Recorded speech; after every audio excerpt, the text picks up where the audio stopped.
Ustaz, bagaimana cara ikhlas yang benar-benar sesuai tuntunan Al-Quran?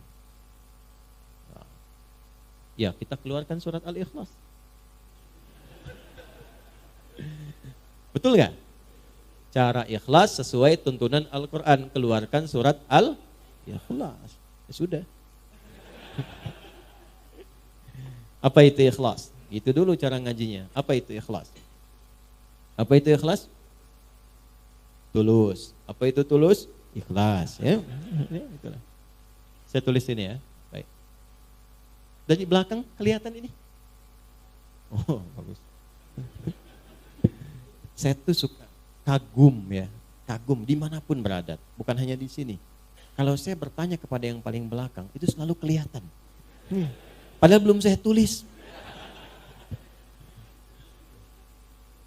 Ikhlas. Ya, ini ya. Tuh, pelan-pelan. Ikhlas ini dari kata akhlasa asalnya. Akhlasa, yukhlisu ikhlasan. Akhlasa, gini. Akhlasa. Akhlasa itu asalnya dari kata khalasa tambah a. Itulah cepat membahasnya, singkat padat. A plus.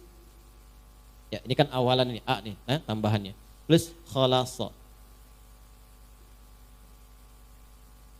Simpan a-nya dulu. Kita ke khalasa dulu. Khalasa itu asalnya sesuatu yang bening, yang enggak bercampur dengan apapun, yang murni. Makanya ini nih dalam bahasa Arab disebut dengan al-ma'ul khalis. Air bening. Bukan air putih. Kalau air putih apa? Susu. Air putih apa? Ya. Kalau yang coklat apa? Teh. Yang hitam apa? Kopi. Yang putih apa? Kalau ini air apa? Bening. Nah, ini khalasa namanya. Khalasa. Kalau dibawa ke pemilik pelakunya disebut khalis. Ya, misalnya ada yang namanya khalis. Maksudnya apa? Orang itu seringkali menyaring segala yang keluar dari dirinya sehingga selalu bening, bersih. Makanya kalau ada orang namanya khalis, kata-katanya nggak boleh kotor. Karena itu bukan bagian dari cermin kebeningan hatinya. Catat itu ya. Termasuk pandangannya jangan memandang yang kotor. Karena itu bukan dari cerminan namanya. Itu khalasa namanya. Kalau kita ingin berusaha menyingkirkan yang kotor, menanggalkan, ditanggalkan, digelincirkan, izalah, tanggalkan supaya yang bersihnya saja yang muncul. Maka tambahkan hamzah di depan kata dasarnya. Dari khalasa tambah hamzah. Maka harakat ini huruf pertama kan kha fathah ya. Lihat ini, fathah. Fathahnya pindahkan ke depan. Jadi a, ini sini a. Karena ini dipindah, maka ini mati, hilang. Jadi akhlasa. Di akhlasa itu usaha yang sungguh-sungguh untuk menghilangkan yang kotor-kotor, yang mencampurinya. Sehingga nggak ada campuran lagi. Kalau ini air bening ada campurannya, saya bersihkan campurannya sehingga tersisa yang beningnya saja. Maka prosesnya disebut dengan akhlasa. Sudah? Sifatnya, karakternya, sifat yang membebaskan diri sudah hilang dari campuran sehingga bening saja, itu karakternya, sifatnya disebut dengan ikhlas. Di ikhlas itu asalnya keadaan yang murni, bening, yang tidak bercampur dengan motivasi atau keadaan apapun di luar dengan tujuan pokok yang ingin diraih. Misal, tujuan kita beribadah kan karena Allah kan? Nyembah siapa? Allah, ya. Wa ma khalaqtul jinna wal insa illa liya'budun. Kata Allah, aku enggak ciptakan jin dan manusia kecuali untuk menyembah aku. Maka kalau kita menyembah, nyembah siapa? Allah. Tujuan kita pada siapa? Allah. Maka jangan pernah nanti ada penyerta-penyerta, motif-motif lain yang menyertai ibadah kita sehingga keluar dari fokus. Keluar dari tujuan asal. Karena tidak sedikit nanti ada orang yang ingin ibadahnya seharusnya dilihat Allah karena Allah. Ibadah yang dikerjakan karena ingin diperhatikan Allah sifatnya disebut ihsan namanya. An ta'budallaha ka'annaka tarahu fa illam takun tarahu fa innahu yarak. Hadis Muslim, hadis yang ke-8. Engkau berusaha menyembah Allah dan merasa diawasi sekalipun engkau tak mampu melihatnya. Itu ihsan namanya. Nah, ibadah yang ingin dilihat oleh makhluk bukan khalik disebut riya namanya. Riya. Imam mimpin. Bismillahirrahmanirrahim. Alhamdulillahi rabbil alamin. Maghrib. Bagus. Bapak komen setelah sholat. Masya Allah Ustaz, tadi bagus sekali suaranya. Mudah-mudahan Ustaz dijaga. Isya ditambahin cengkoknya dikit. Karena pujian tadi. Alhamdulillahi rabbil alamin. Misalkan. Karena tujuan untuk didengar oleh orang yang tadi. Atau ingin kelihatan oleh yang lain, saya pun bisa sholat berjamaah. Maka ingin dilihat disebut dengan riya, ingin didengar disebut dengan sum'ah. Itu yang menggeser dari ihsan. Fawailul lil musallin alladzina hum an salatihim sahun alladzina hum yuraun. Riya itu pengen dilihat orang. Bahasa kekiniannya pencitraan. Paham? Sedekah karena pencitraan. Bapak, ada masjid Miftahul Jannah di Gede Bage akan renovasi. Saya yang tanggung semuanya. Saya kasih 1 miliar. Tapi tolong pasang spanduk dari Sabang sampai Merauke. Ini Haji Fulan, misal. Nah, itu riya namanya. Itu mencampur sesuatu dari yang pokok. Kalau kita ingin tepikan, berusaha lillah, sifatnya disebut dengan ikhlas. Orang yang berusaha mewujudkan itu, berusaha namanya mukhlis. Jamaknya mukhlisin. Nah, kita itu diperintahkan oleh Allah sepanjang ibadah, usahakan yang ikhlas. Jadi usaha kita yang dilihat oleh Allah. Nanti Allah yang ngasih hasilnya. Orang yang berusaha untuk ikhlas disebut mukhlis, jamaknya mukhlisin. Turun surah Al-Bayyinah, surah 98 ayat 5. Wa ma umiru illa liya'budullaha mukhlishina lahud din. Kalau sudah dapat ikhlas itu diberikan oleh Allah dalam hati. Kalau sudah ada dalam hati, enggak pamrih. Dia enggak mikir apa-apa. Yang penting Allah ridha. Jadi walaupun dia ngasih ketahuan orang, dia udah enggak peduli dengan orang. Jadi ada level seperti itu ada. Sudah enggak ngaruh, mau muji mau enggak, kadang-kadang dia potong. Akhi, wah antum itu, udah. Itu mah rezekinya dia aja ditipin Allah sama saya. Kalimat itu sudah nyaman. Tertanam dalam jiwanya, fokus tujuan ibadah hanya lillah. Kalau sudah Allah berikan sifat ikhlas itu berubah dari mukhlis menjadi mukhlas. Ada ikhlas, ada mukhlis, ada mukhlas. Mukhlis, ada mukhlas. Kalau sudah mukhlas, maka tingkat ini adalah tingkat di antara yang tertinggi dari hamba Allah yang sulit ditembus oleh setan. Jadi setan itu kalau sudah ketemu orang mukhlas, dia sudah give up. Nyerah dia. Memang dia masih menggoda untuk menunaikan tugas gitu kan. Ya, tapi tugasnya menjadi formalitas karena nggak bisa ditembus. Itu sudah pengakuan setan sendiri. Ada di mana? Di surah 15 ayat ke-40. Nah, Quran surah Al-Hijr surah 15 ayat 40. Illa ibadaka minhumul mukhlasin. Ya Allah, aku akan goda setiap anak cucu Adam dari depan, dari belakang, dari kanan, dari kiri. Di kanan, kiri, depan, belakang itu setan datang. Ya, kenapa enggak dari atas? Karena atas itu adalah bagian dari Allah untuk memberikan bimbingan lewat malaikat. Kenapa enggak di bawah? Sudah dikubur. Kalau sudah dikubur, setan enggak goda lagi. Kalau setan masih menggoda mayit, kurang kerjaan setannya. Orang udah enggak ada beban ibadah kok masih digoda. Paham ya? Nah, inilah mukhlas. Kalau sudah jadi mukhlas, enggak bisa ditembus. Illa ibadaka minhumul mukhlasin. Kecuali hambamu yang mukhlas. Makanya suratnya surah 15 itu Al-Hijr. Hijr itu benteng. Jadi kalau kita sudah ikhlas baik, punya benteng kita yang gak bisa ditembus. Tetap digoda. Tapi bukan berarti selamanya akan begitu, mesti dipertahankan. Pertahankan dengan apa? Dengan jalan. Apa jalannya? Jalan besar itu disebut syara. Konsepsinya disebut dengan syariat. Maka munculnya syariat. Jadi untuk ikhlas itu lewat syariat. Apa bentuknya? Nanti turunannya lewat ibadah. Apa di antara detilnya? Lihat aja, setiap ada kata yang membimbing pada keikhlasan, amalannya itu yang mengantarkan pada ikhlas. Di mana ditemukannya? Gampang. Setiap ada ayat, ada dibuka dengan kalimat iman, maka amalan setelahnya mengantarkan pada ikhlas. Kalimat iman pertama Al-Baqarah ayat 3. Alladzina alladzina yu'minuna bil ghaib wa yuqimunas shalah.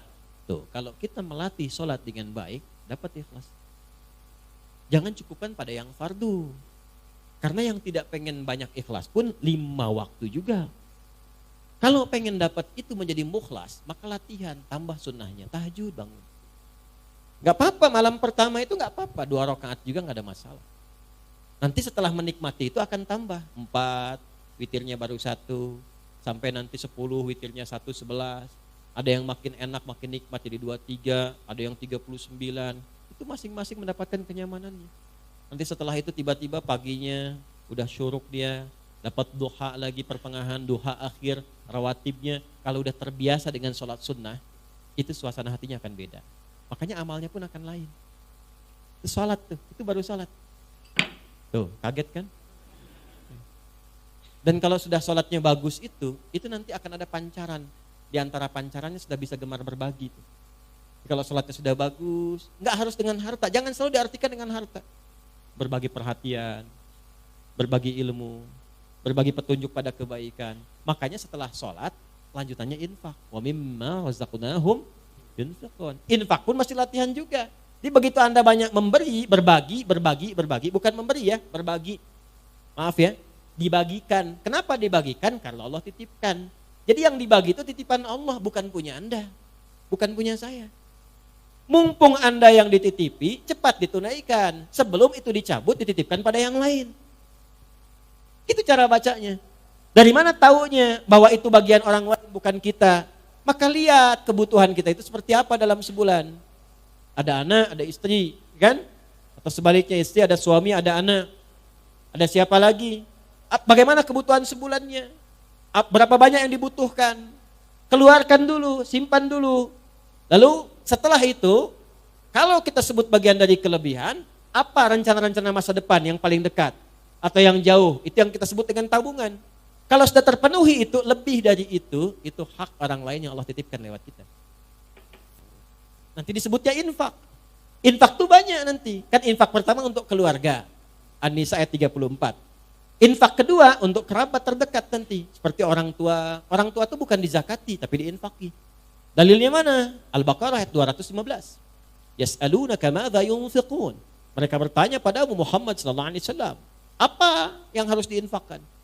Qul ma anfaqtum min khair. Kalau mau infak kata Allah yang terbaik. Jangan engkau enggak suka lihatnya saja dibagi orang.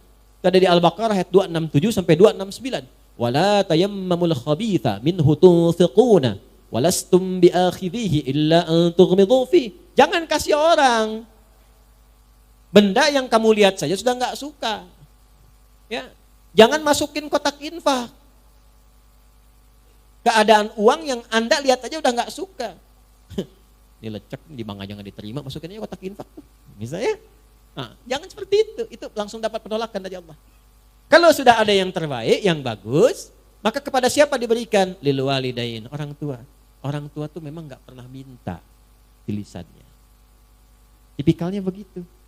Tapi kadang-kadang kode kerasnya itu sering muncul lewat sikap. Itu harus pandai dibaca.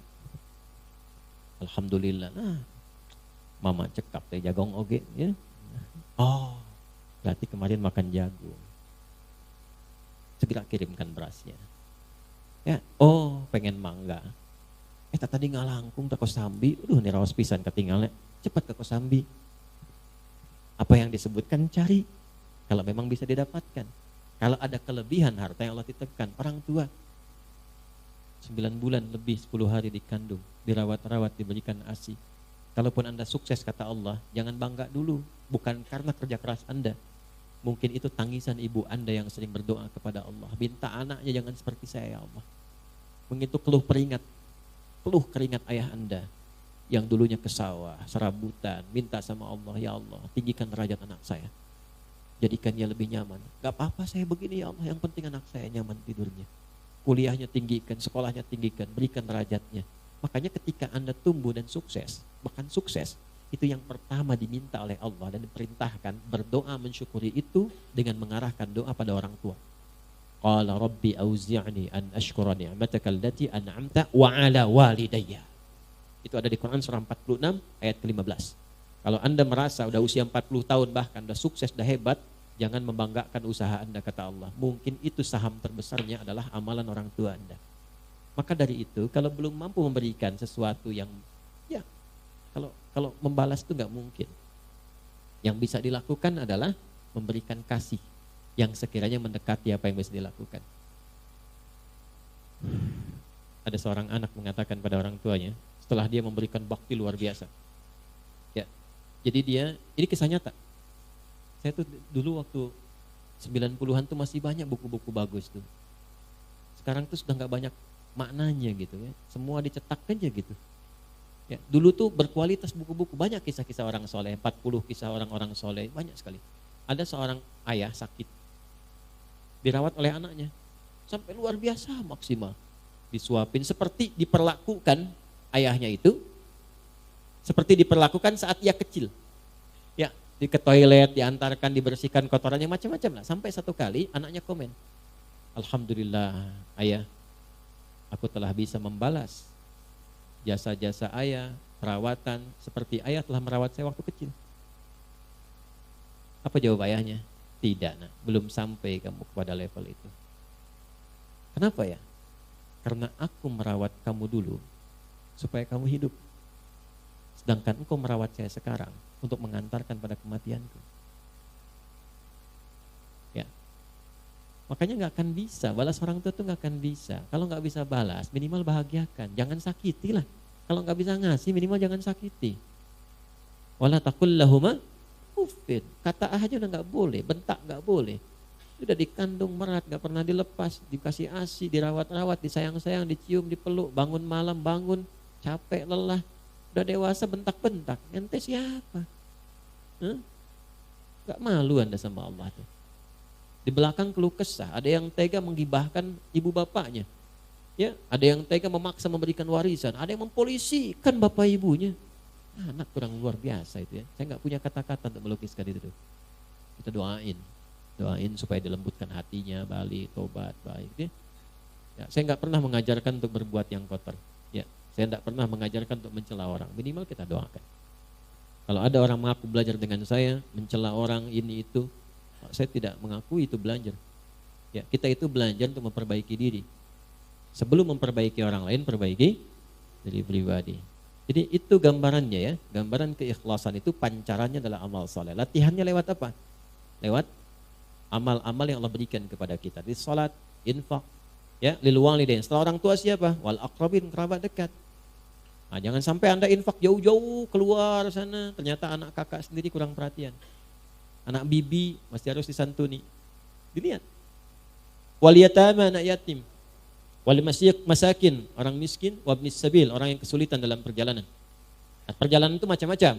Ada yang di jalan, ada yang tafsirannya beasiswa yang keluar butuh bantuan dan sebagainya. Ya, ada yang SPP-nya belum bayar sehingga jalan sekolahnya terputus. Nah, itu maknawinya banyak sekali. Perhatikan itu. Nah, nanti di luar itu ada lagi yang tinggi juga seperti fisabilillah, babnya banyak. Nah, yang pokok apa? Zakat. Itu kalau udah berlatih, coba latihan ya. Ada orang-orang yang kalau ba'da subuh tuh suka keluar tuh. Coba deh ikuti itu. Itu tuh Masya Allah. Ginilah, besok tuh Jumat. Gak usah banyak-banyak lah. Ya, 1.000, 2.000 atau 5.000, siapkan aja untuk infak. Tapi saya minta nih, Anda keluarkan dengan tangan Anda sendiri. Banyak di jalan tuh. Atau sekitaran Anda. Cari betul-betul kualifikasi orang yang memang memerlukan itu. Yang sudah sepuh, keliling, panggul dengan keringatnya itu. Jualan donat, jualan ini, jualan itu, jualan macam-macam. Dekati. Terima kasih Pak. Mohon maaf, ini ada titipan lewat saya. Memang gak banyak, cuman tolong doakan aja Pak ya. Saya diberikan kesehatan, kebaikan. Anda berikan, itu perhatikan bagaimana yang keluar di lisan mereka. Mudah-mudahan Acep sehat, dipasihkan rezeki berlipat, keluarga itu tuh mahal sekali, mahal. Dan itu bisa menambah motivasi Anda untuk besok berangkat lagi. Coba sesekali deh mendapatkan doa dari orang-orang seperti itu mustajab sekali. Nah, mungkin usaha Anda sukses itu dari doa orang-orang seperti itu. Bukan karena hebatnya Anda, karena kan yang punya rezeki Allah. Bagaimana Allah bisa menggerakkan semua rezeki itu dekat dengan Anda? Jangan dikira mudah begitu saja. Kalau cuma begitu, Korun lebih jagoan. Korun tuh mengatakan, komen pertama Korun yang di dislike oleh semua generasi setelahnya, walaupun diviralkan. Apa dia katakan? Ini karena ilmu saya. Ya. Maka Allah nggak suka. Diadakanlah likuifasi, ditenggelamkan, dilumat ya dengan tanah sekalian, dengan semua harta-hartanya. Gitu.